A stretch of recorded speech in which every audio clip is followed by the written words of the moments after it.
Halo Sobat WK, ketemu lagi dengan saya, Joanita, dalam program Warta Karir. Programnya Warta Kota yang baru ya, tapi kita udah beberapa episode kok ya, membahas tentang karir. Dan dari beberapa episode yang sudah kita jalani, makin banyak pertanyaan-pertanyaan tentang karir. Khususnya tentang rekrutmen. Banyak yang minta dibahas tentang rekrutmen. Nah, inilah saatnya kita akan membahas tentang tren rekrutmen di tahun 2024 ini. Mumpung tahun ini juga belum lama-lama banget ya, belum panjang banget jalannya. Baik, bersama saya sudah ada Mbak Fitri, praktisi HR dari PT DFA. Halo Mbak, apa kabar? Halo, baik Mbak. Sehat ya Mbak? Sehat. Alhamdulillah. Puasa Mbak? Insya Allah. Baik, baik Mbak. Tren karir, tren rekrutmen 2024. Berapa tren rekrutmen untuk para kandidat itu atau pencari kerja banyak yang harus diperhatikan pastinya gitu ya Mbak, supaya mereka tuh bisa mempersiapkan lebih awal atau lebih dini dan dengan maksimal. Jadi supaya kayak targetnya dia tuh biar tercapai lah, itu pasti kan ada step by stepnya harus bagaimana. Nah, sekarang kita simak langsung nih, kita cari aja bocoran langsung dari praktisi HR-nya Mbak Fitri. Silakan Mbak. Oke. Nah, kalau kita bicara tren, sebenarnya ada satu tren yang masih continue sampai sekarang nih, dari zaman COVID sampai sekarang, yaitu online interview. Itu masih sampai sekarang. Jadi Zoom, kemudian Microsoft Teams sama Google Meet tuh masih jadi andalannya recruiter nih. Jadi sekarang kalau dulu kan dari interview tahap awal aja udah datang langsung kan. Dan biasanya abis interview sama HR nggak langsung sama user nih, pulang dulu, nanti berapa hari dipanggil lagi, which itu agak makan waktu ya, panjang banget. Kesan juga kandidatnya kan harus spend waktu bolak-balik. Belum lagi kalau masih kerja kan harus izin dan lain-lain. Nah sekarang masih pakai online interview, jadi Zoom, Gmeet sama segala macam. Nah jadi teman-teman yang mau cari kerja pastikan punya paket data. Ya. Paket data itu penting. Paket data dan nggak cuma buat main game ya Mbak. Betul, baterai handphone harus selalu full, full gitu.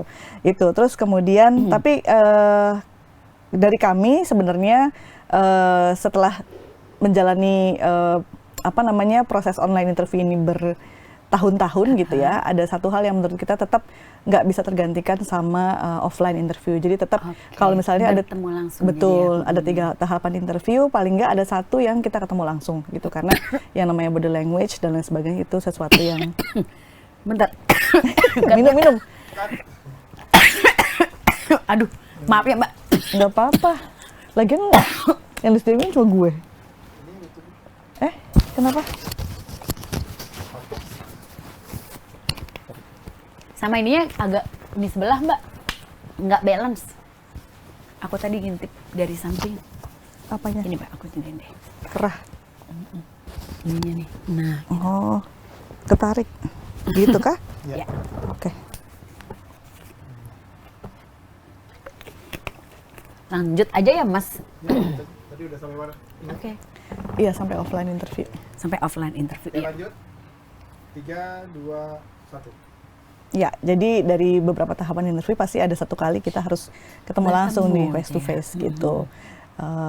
Banyak hal yang nggak kegali pada saat melakukan proses Zoom interview. Apalagi sekarang eranya AI ya. Nah ini takutnya ketipu ya Mbak ya. Iya, jadi interviewer takut ketipu. Jadi gimana, pernah Mbak? lihat videonya di, aku lupa TikTok apa di mana ya. Jadi sambil interview si kandidat ini di sampingnya tuh ada handphone yang ada aplikasi chat GPT-nya. Jadi ketika interviewernya nanya apa, AI-nya langsung ngeluarin jawabannya. Jadi dia tinggal bacain aja kandidatnya gitu. Nah itu kan nggak bisa dilakukan kalau misalnya ketemu interview langsung.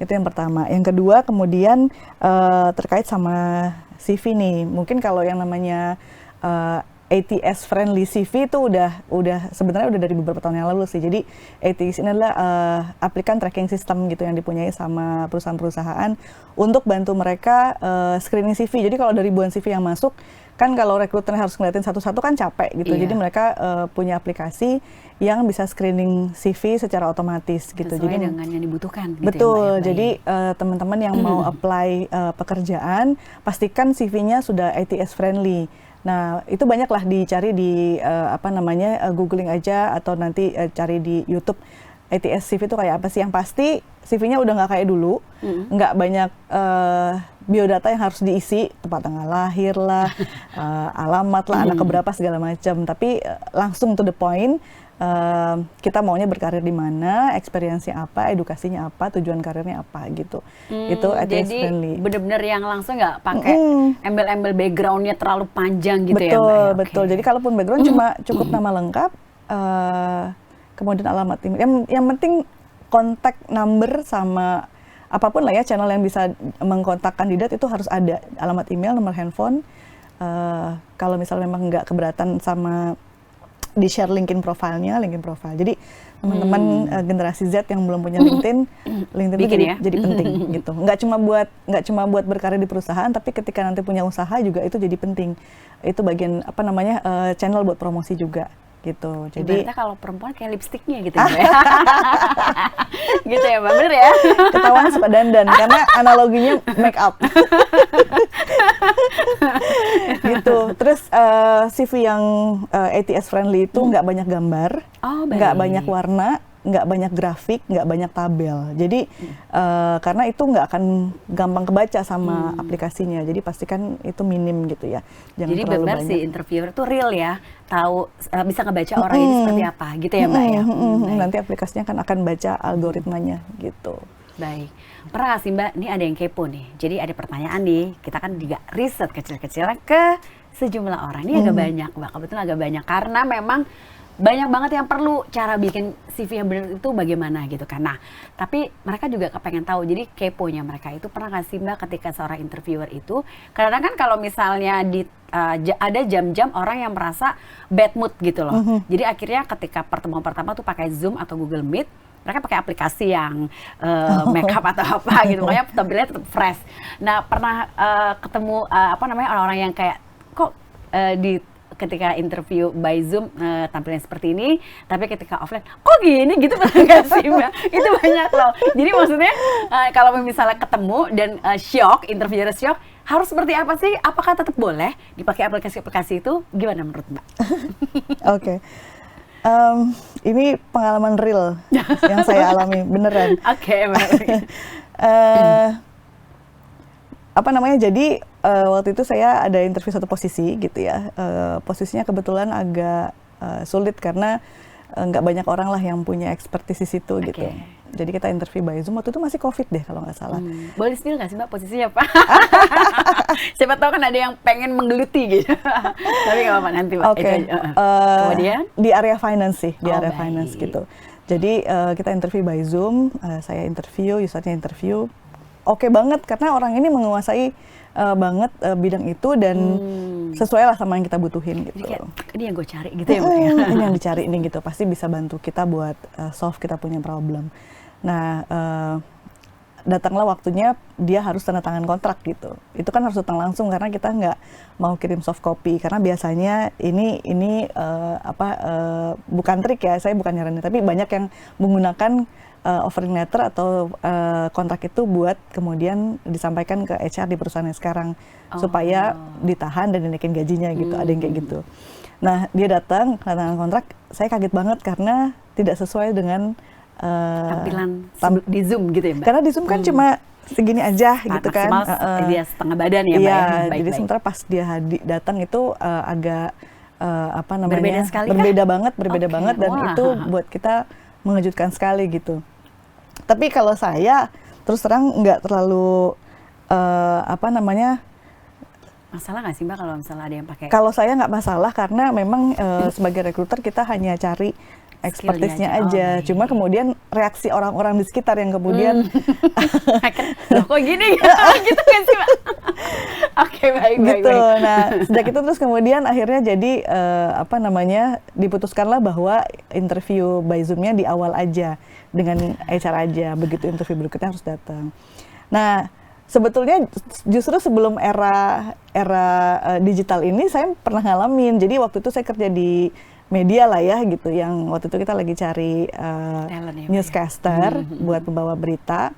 Kan requirement adalah mereka harus kirim CV dengan foto lengkap nih, tiga jenis foto close up, terus full body sama aku lupa, pokoknya tiga foto gitu. semuanya cantik-cantik gitu ya. Begitu datang, mereka kan harus datang ke studio untuk langsung di Tes suara biasanya. tes suara, penampilan dan sebagainya. Mereka nggak boleh make up. Make upnya harus basic karena kan harus standar broadcast. Jadi harus di make up sama make up artisnya TV gitu. Begitu datang, kita semua gini. Lo yakin nih kan itu kemarin yang lo interview? beda banget. Nah, yang kayak gitu-gitu emang nggak bisa dihindari sih gitu. Ada pengalaman itu ada. Jadi tergantung industrinya juga ya Mbak ya, kan kita tuju ya. Kalau misalnya memang membutuhkan kayak talent-talent yang memang maaf ya, harus fisik yang memang yang diutamakan ya, jangan terlalu pakai modul-modul itulah gitu ya Mbak ya. Biar jadi kayak kesannya tuh nggak zong gitu loh. Jadi kita datang ya emang cakep sesuai dengan aslinya gitu ya Mbak. Kecuali mungkin ya kayak tadi Mbak Fitri bilang mungkin finance atau administrasi masih boleh lah gitu ya Mbak ya. Kan yang penting skillnya gitu kan ya Mbak ya. Tapi juga jangan nemen-nemen banget, maksudnya jangan kebangetan banget lah gitu ya Mbak ya. Jangan kemudian nggak bersolek juga, karena kan anyway kan itu kan menunjukkan respectnya ke interviewernya juga gitu. Jangan terus baru bangun udah langsung interview gitu kan. Pakai mode yang bold gitu. Kayak gitu Mbak. Tapi memang jadi mereka tuh rata-rata yang kita survei itu berpendapat bahwa ini kan aplikasi ini dibuat memang untuk itu. Jadi kalau nggak digunakan, ya kasihan dong, percuma yang bikin aplikasi. Dan juga aplikasi ini kan memang dibuat untuk kita semua gitu. Oke, tapi memang penggunanya harus juga dengan sesuai kebutuhan, kayak gitu ya Mbak. Jadi jangan disamaratain lah. Mungkin kalau cuma sekadar foto atau misalnya mau bikin podcast sendiri atau bikin talk show sendiri sih no problem. Tapi kalau sudah berhubungan dengan orang, apalagi yang kita tuh butuh gitu loh, butuh pekerjaan itu atau butuh orang tersebut, sebaiknya sih kasih yang agak real aja gitu. Setuju nggak sih Mbak? Setuju. Gitu? Atau buat lucu-lucunya kalau lagi meeting sama teman-teman gitu kan, itu boleh lah buat fun. Atau lagi meeting atau lagi reuni virtual sama teman-teman, boleh aja. Tapi kalau bener kata Mbak Joanita, kalau itu kebutuhannya adalah untuk interview atau meeting yang profesional, better jadi diri sendiri aja. Kembali lagi ke tren rekrutmen Mbak. Kalau tadi kan Mbak Fitri sudah panjang lebar menjelaskan ke kita bagaimana membuat CV, tapi ada aplikasi ATS tadi. Nah, sekarang kalau sudah ATS sudah selesai nih, terpilih sebagai kandidat yang utama, misalnya sudah tersaring beberapa, kemudian harus proses interview yang offline. Nah, apa yang harus disiapkan oleh mereka? Satu, kebetulan kan mungkin banyak juga di antara sobat PK ini yang baru aja mau melamar kerja gitu Mbak. Jadi belum punya pengalaman apa-apa. Atau dari beberapa survei kita ada beberapa profesional gitu loh. Apakah saya harus mengatakan semuanya? Apakah tunggu ditanya? Nah, itu penting banget Mbak. Karena gini, dia pernah punya pengalaman, dia sebutin semua pengalaman dia. Tapi mohon maaf, interviewer bilang, kamu kayaknya sombong ya. Nah, padahal sebenarnya dia cuma kepengen, ini gue punya kayak gini loh. Kayak gitu Mbak. Jadi memang tergantung orangnya juga ya, interviewernya. Tapi menurut Mbak Fitri sebagai praktisi HR itu seperti apa sih yang dimau oleh rata-rata interviewer itu? Gimana Mbak? Oke. Jadi ya betul. Sebenarnya balik lagi ke interviewernya. Kalau saya sih sebenarnya nggak setuju ya sama interviewer tadi yang langsung ngejudge orang itu sombong gitu. Nggak boleh itu, big no-no ya kalau ada interviewer atau recruiter yang lagi nonton. Saran untuk interviewer juga nih Mbak ya. Kalau memang mau kemudian menyimpulkan itu nanti di belakang aja, jangan kemudian ngejudge di depan orangnya. Nah, mengenai apa aja yang harus disampaikan, menurut saya proporsional aja sesuai sama kebutuhannya. Jadi kalau memang ditanya mengenai job desk, ceritanya aja mengenai apa yang sehari-hari dikerjakan. Kalau nanti pada saat ditanya soal achievement, baru kemudian menyampaikan apa yang sudah diraih gitu. Tapi kalau pertanyaannya lebih ke job desk, kasih tahu aja, ditudingnya saya ngerjain A, ngerjain B, ngerjain C gitu. Nah, barangkali tips yang mau saya sampaikan di sini untuk memperbesar peluang untuk bisa diterima, biasanya salah satu yang sering di-ignore atau diacuhkan sama kandidat adalah baca job description sama requirement yang ada di iklan lowongan. Jadi begitu lihat job title-nya, misalnya jurnalis gitu, langsung aja diklik gitu. Tapi dia nggak baca di dalamnya job desk-nya apa aja. Nah, kalau mau peluangnya besar untuk diterima, justru harus baca detail tuh job desk-nya. Jadi pada saat nanti dan requirement-nya, pada saat nanti interview, yang disampaikan adalah hal-hal yang kaitannya sama itu. Misalnya requirement-nya adalah kemampuan komunikasi dalam bahasa Inggris gitu. Nah, karena tahu itu, pada saat nanti interview bilang bahwa saya kemampuan bahasa Inggrisnya saya memang belum terlalu baik, Bagus, ya. tapi saat ini saya sudah mulai belajar. Misalnya saya ambil kursus, saya ikut belajar online gratis gitu. Jadi walaupun belum punya kemampuan di situ, gitu ya, Mbak. tapi kelihatan bahwa kita punya usaha gitu. Kan Oke. terkait tuh sama job desk-nya, sama requirement-nya gitu. Jadi itu harus dibaca betul gitu. Jadi persiapannya tentu tadi kalau menjawab pertanyaan Mbak Ari, jawab sesuai dengan yang ditanyakan. Nanti ada momennya akan diminta untuk nanya kalau memang ada yang mau ditanyakan gitu. Jadi jangan juga kemudian, tapi susah juga sih ya. Saya punya pengalaman, setiap posisi beda-beda sih. Kalau misalnya kita interview engineer, biasanya memang jawabnya cuma pendek-pendek gitu, ya dan tidak gitu. Kandidatnya ya, Mbak. Tapi kalau saya interview orang sales, itu saya nanya satu pertanyaan, dia udah jawab 10 pertanyaan saya yang lain gitu. Jadi sebenarnya enak buat kita sih, jadi nggak capek gitu. Jadi udah tahu orang itu kayak gimana gitu ya. Jadi kalau misalnya rekruter yang memang udah jam terbangnya tinggi sih harusnya nggak isu kalau misalnya kemudian kandidatnya memang orang sales, terus jawabnya panjang-panjang gitu. Harusnya dia udah paham memang nature-nya orang sales seperti itu gitu. Balik lagi ke rekruternya. Tapi kalau buat yang mungkin belum terlalu terbiasa interview atau masih baru mulai mencari pekerjaan, jawab aja sesuai pertanyaannya. Oh, jadi biar lebih aman gitu biar ya, Mbak? lebih Ya? aman, betul. Oke, Biar baik, lebih baik, aman. baik. Jadi untuk teman-teman Sobat WK yang baru saja mulai melakukan interview, kalau misalnya belum punya pengalaman banyak, ya udah tunggu aja lah pertanyaan dari interviewernya itu apa aja. Kalaupun harus menerangkan tentang diri secukupnya, gitu ya Mbak ya, secukupnya. Jadi nggak usah terlalu panjang lebar juga sehingga nanti menimbulkan kesan yang tidak baik. Mungkin dibilang terlalu bertele-tele bisa aja betul. kan ya Mbak, atau mungkin kayak ribet banget sih anak gitu nggak sih Mbak gitu. Nah jangan sampai kita dicap, maksudnya kita baik menjual diri, menjual apa yang kita punya, kelebihan-kelebihan itu, tapi ternyata si recruiter atau interviewer ini merasa gue nggak perlu info ini dari lo gitu loh Mbak. Itu kan yang terpenting gitu ya Mbak ya. Okay. Nah tadi tentang rekrutmen, kemudian gini Mbak, kalau misalnya saat ini kan ada tes psikolog ya Mbak ya, tes psikologi gitu ya. Apa aja sih Mbak yang harus siapkan? Apa benar kalau tes psikologi itu hasilnya itu tergantung dari mood? Ini terutama untuk para yang baru pertama kali mereka melakukan interview dan lanjutannya gitu loh. Nah, mereka juga kepengen tahu nih apakah hasilnya itu bisa menilai diri kita ini siapa. Mereka juga kepengen tahu nih Mbak.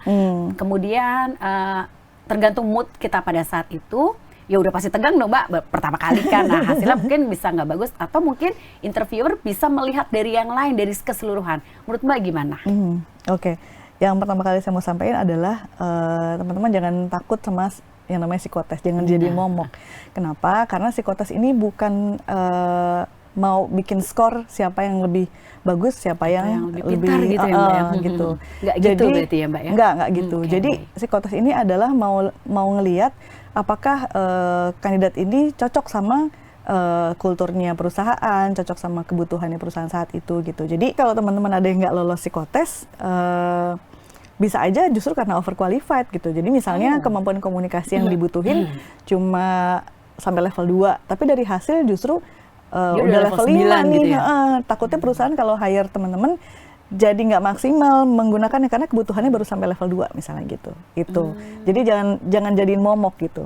Nah, soal apa aja yang mesti disiapin, betul sebetulnya nggak cuma mood sih. Kondisi fisik juga pengaruh. Jadi karena harus olahraga dulu sebelum enggak, yang penting berenang dulu gitu. Biar rileks gitu. Justru jangan terlalu capek. Oh, gitu ya. Jadi tidurnya harus cukup. Kalau memang psikotesnya pagi, jangan lupa sarapan. Itu tuh jangan perut kosong ya Mbak ya. Jangan perut kosong. Kalau bunyi kan nggak lucu juga. Itu pengaruh banget gitu. Terus nggak usah repot-repot juga. Terus kemudian kan banyak tuh di toko-toko buku yang jual latihan-latihan ya Mbak. Karena pada saat eksekusinya pun akan kelihatan realnya. Oh gitu. Jadi nggak usah latihan. nggak perlu, nggak usah latihan. Jadi Oke. diri sendiri aja gitu, jadi diri sendiri aja.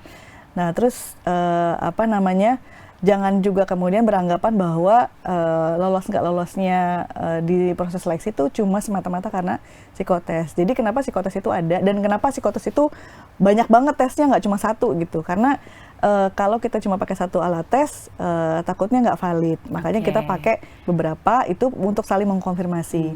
Jangan lupa masih ada interview. Jadi kalau psikotesnya menunjukkan hasil A, tentu kita akan konfirmasi atau cek pada saat interview. Jadi kalau kita nyebutnya baterai tes namanya. Jadi semua digabungin jadi satu pada saat kemudian ngambil kesimpulan atau kasih rekomendasi orang ini lolos atau tidak gitu. Jadi nggak cuma dari interview aja, nggak cuma dari psikotes aja. Dan sekarang psikotes kan udah banyak yang nggak pakai tes tradisional ya, yang harus datang terus gambar terus segala macam. Yang tren sekarang tuh pakai games loh, Mbak. Gaming, pakai gaming sekarang. Ada juga yang kayak gitu dan banyak juga yang udah online. Jadi secara waktu jadi lebih singkat dan teman-teman bisa kerjain kapan aja. Walaupun biasanya itu ada limit waktunya ya. Iya. Gitu. Jadi nggak bisa terserah lo ngerjainnya gitu ya, Mbak. Baik, Mbak, ini ada beberapa yang kita riset ya, beberapa orang yang bertanya, boleh nggak sih Mbak kalau kita tanya hasil psikotes diri kita? Jadi mungkin mereka juga kepengen tahu kan, gue tuh seperti apa sih di mata interviewer. Pasti kan mereka juga alih-alih psikolog gitu, seorang psikolog gitu kan, atau alih-alih psikologi lah. Jadi kepengen tahu gue tuh orangnya kayak gimana. Itu boleh nggak sih Mbak nanya? Karena mereka juga banyak yang kepengen tahu aku ini seperti apa. Kalau misalnya emang harus ada diperbaiki kan bisa diperbaiki ya Kak, gitu. Alasan mereka seperti itu Mbak. Menurut Mbak gimana? Oke. Kalau konteksnya masih proses seleksi, jangan marah kalau kemudian HR-nya nggak mau menjawab itu, karena kan hubungannya adalah pencari kerja dan pemberi kerja gitu. Jadi bukan antara klien sama psikolog, betul gitu. Jadi jangan marah. Kalau nanti kemudian sudah diterima, terus sudah berteman baik sama HR-nya, pengen nanya, boleh. Biasanya mau aja tuh cerita, oh look, waktu hasil tesnya kemarin kayak gini, kayak gitu. Tapi kalau kita masih kandidat, rasanya sih jarang ya yang mau jawab itu gitu. Karena saya nggak yakin. Tapi juga Mbak punya pernah waktu. punya pengalaman ada yang bertanya seperti itu? Oh iya. Bener kan Mbak? Berarti kan memang kepengen tahu kan? Wajar. Berarti, Karena itu kan sesuatu yang emang bikin penasaran ya gitu. Sebenarnya hasilnya kayak apa sih? Gue gila nggak sih gitu ya hasilnya gitu. Jangan-jangan dia orang-orang yang khusus gitu ya, yang membahayakan gitu. Jadi bahwa itu wajar apa enggak, wajar. Karena dari dulu juga banyak yang kayak gitu. Tapi apakah kemudian HR sebuah perusahaan punya kewajiban menjawab? Tidak. Oh gitu. Baik. Karena memang tadi adalah kebutuhannya pemberi kerja dan pencari kerja, kayak gitu ya, hubungannya seperti itu. Nah, tapi kira-kira untuk menjawab keinginan mereka nih Mbak, pengetahuan mereka, ada nggak sih Mbak, kalau kita kepengen tahu nih, kita harus tes kemana, misalnya nggak harus ke psikolog. Kalau ke psikolog kan mungkin menurut mereka, aduh kayak effort banget gitu ya, biaya juga gitu kan. Mungkin seperti itu. Atau mungkin bisa di tes-tes yang banyak di media sosial itu, apakah itu mendukung? Ataukah menurut Mbak gimana? Apa sama? Karena beberapa dari tes-tes yang seliweran di media sosial itu, kalau kita lihat baca di keterangannya itu adalah mereka menamakan diri mereka, ini tes dari saya yang seorang psikolog sudah berpengalaman lalala gitu-gitu Mbak. Menurut Mbak gimana? Oke.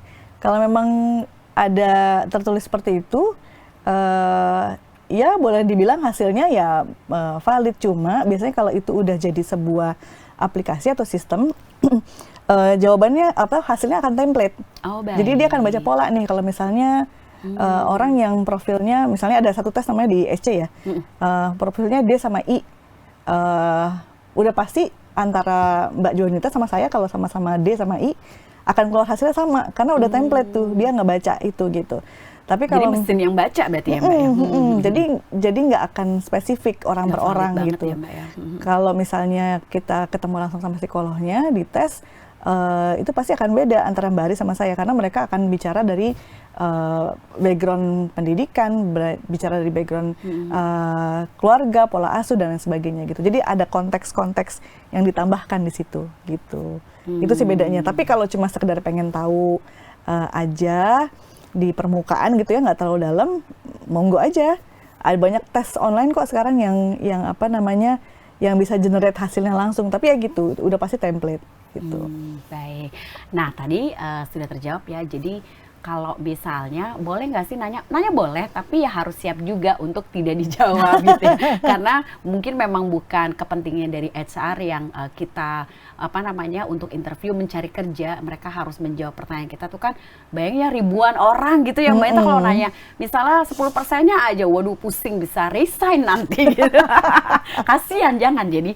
Nah, kemudian tadi Mbak Fitri juga sudah memberikan saran kalau misalnya memang boleh nggak sih kalau nyoba-nyoba tes di media sosial, boleh aja, tapi memang itulah template hasilnya dan ya karena mesin ya Mbak ya. Iya, Nah, iya, benar. sekarang ini agak panjang sedikit nggak apa-apa ya Mbak ya, karena pertanyaannya tuh banyak, agak lumayan banyak. Jadi gini Mbak, kalau di mata HR dan perusahaan, sebenarnya yang lebih penting mana, skill atau pendidikan? Gimana Mbak? Oke. Beda perusahaan, beda beda prioritas gitu. Tapi secara umum gini, kita semua sepakat, hampir semua lah ya, yang teman-teman saya atau yang saya baca di literatur sepakat bahwa background pendidikan itu seberapa tinggi pun itu tidak menjamin bahwa seseorang itu punya skill yang memang dibutuhin sama pekerjaannya gitu. Jadi kalau saya pribadi akan jawab, saya lebih mentingin skill gitu, dan attitude ya jangan lupa gitu. Skill aja nggak skillnya bagus tapi attitude-nya madol mulu kan bodoh gitu. Atau setiap kali dikasih project nolak gitu karena ngerasa nggak punya waktu lah dan lain sebagainya gitu. Jadi lebih skill sih. Dan background pendidikan, menurut saya background pendidikan tetap penting. Buat apa? Karena di sekolah itu atau di kampus kita tuh sebenarnya diajarin menganalisa permasalahan gitu, which itu juga dibutuhin pada saat kita bekerja gitu. Itu bekal gitu. Kan banyak banget yang sukses di karirnya padahal backgroundnya jauh dari yang seharusnya gitu. Harusnya dia kerjanya di bank finance gitu ya, tapi ternyata jago marketing gitu ya. Kayak misalnya kalau ada anak-anak IPB nih yang nonton gitu ya, anak-anak IPB tuh laku banget di bank. Gitu. Karena? Somehow mereka tuh survive di berbagai bidang. Jadi favorit banget lulusan-lulusan IPB nih. Berbanggalah kalian. IPB di notice nih sama karena ditaruh di mana aja kalian survive gitu. Saya dulu pernah di media, saya jadiin anak produksi yang kerjanya nggak ada jamnya, mereka survive. Gitu ya. Kerja di bank, hayu. Kerja di minyak, hayu gitu. Pokoknya keren banget lah gitu. Nah, bekal-bekal itu yang harusnya memang jadi titik berat pada saat mereka di kampus. Ini PR nih buat para dosen sama guru-guru ya gitu. Yang di SMA juga harusnya begitu. Gitu. Nyiapin mereka pada saat mereka kerja. Masuk ke dunia kerja. Bener, betul. Baik. Tadi kalau Mbak Fitri bilang anak IPB nih, nah udah mulai background dari tempat kita belajar. Gini Mbak, kalau beberapa tahun yang silam itu kan banyak interviewer itu yang masih melihat kamu dari kampus mana, kamu dari sekolah apa gitu kan. Padahal anak itu pintar dan bagus, mungkin mungkin dari hasil tes dan sebagainya. Tapi ternyata dia bukan dari kampus yang unggulan. Nah untuk tren saat ini, apakah background sekolah masing-masing kandidat itu masih mempengaruhi? Gimana Mbak? Udah enggak sih kalau menurut saya. Oh, jadi yang interview yang kemarin udah pensiun kali ya? Tapi ada perusahaan besar masih ke sana arahnya. Tapi udah mulai bergeser juga karena benar-benar mereka ngelihat hasil seleksinya gitu. Jadi selama misalnya kan karena perusahaan besar pasti yang apply puluhan ribu, ratusan ribu. Jadi memang screening paling cepat adalah dari pendidikan, IPK misalnya, walaupun itu relevansinya kecil banget sama performance mereka di kerja. Tapi karena untuk screening di awal menyaring kandidat-kandidatnya, jadi mereka pakai IPK atau background pendidikan gitu. Biasanya dari situ. Background sekolahnya? Background sekolahnya enggak maksudnya kayak kamu lulusan dari Universitas A, atau misalnya kamu lulusan dari universitas yang terakreditasinya belum A atau misalnya baru C gitu, gimana? Nggak sampai sejauh itu sih, sampai lihat akreditasi gitu. Iya. Jadi itu udah bergeser, apalagi kalau saya ngeliat startup juga udah nggak ngelihat itu. Jadi yang paling dibutuhkan adalah saat ini itu adalah skill dari dia dan attitude gitu ya Mbak, yang paling dipentingkan kan ya? Ya, jadi makanya kalau masih di kampus banyak ikut organisasi itu jadi penting sih. Prestasi akademis sama prestasi non akademis itu jadi poin penting buat para recruiter. Oh, karena membentuk karakter mereka. Yes, artinya, exactly. gitu ya, Mereka lebih siap di dunia kerja. Oke, baik. Baik, Mbak. Ini tuh kalau kita lanjutin ya, Mbak. Ini tuh kita bahas tentang rekrutmen itu bisa 2 hari 3 malam, Mbak. Gitu ya. Jadi Sahabat PK, untuk semua pertanyaan, segala pertanyaan yang mungkin saya nggak sempat tanyain ke Mbak Fitri, karena ini juga banyak masuk, tapi ternyata waktu kita terbatas. Monggo silakan berkonsultasi langsung. Mbak Fitri dengan tangan terbuka, dengan terbuka sekali memberikan informasi apa yang Anda butuhkan. Mbak Fitri mungkin bisa sebutin dulu, mesti kalau mau konsultasi boleh kemana gitu loh, Mbak, silakan. Oke, silakan menghubungi saya di PT Diraya Mahala Adhikari. Nomor teleponnya di WhatsApp ya, 08 333 692828, atau kirim email boleh juga di kontak@mahalagroup.co.id. Gitu ya. Oke, baik. Nanti atau juga kita juga bisa bantu untuk misalnya komen di bawah ini. Nanti kita akan bantu sampaikan ke Mbak Fitri untuk segala pertanyaan, terutama yang tentang rekrutmen ini, Mbak, karena sebenarnya memang banyak banget yang belum terjawab semua. Nah, baik, bagi semua Anda yang baru mau melamar kerja, tadi yang paling poin penting dari Mbak Fitri itu yang saya garis bawahi adalah skill dan attitude ya. Jadi Anda itu modal utama banget, yaitu nanti pasti akan dilirik lah sama Mbak Fitri. Baik, terima kasih Sobat PK. Kita ketemu lagi dalam bahasan tren karir atau tren rekrutmen atau apapun tentang karir di tahun 2024 ini ya. Kita memang ini program baru, tapi juga nggak baru-baru amat karena kita sudah tayang beberapa kali dan peminatnya juga banyak, pertanyaan-pertanyaan banyak. Jadi artinya apa? Banyak yang butuh kerja gitu ya, Mbak ya. Jadi kita udah nyiapin profesional, ada Mbak Fitri dan mungkin nanti ada beberapa teman-teman lagi yang bisa bicara di sini. Teman-teman tinggal siapkan aja pertanyaan-pertanyaan dan apa sih yang pengen ditahu untuk bahasan kita selanjutnya. Terima kasih dan sampai ketemu di minggu depan. Jangan lupa subscribe ya.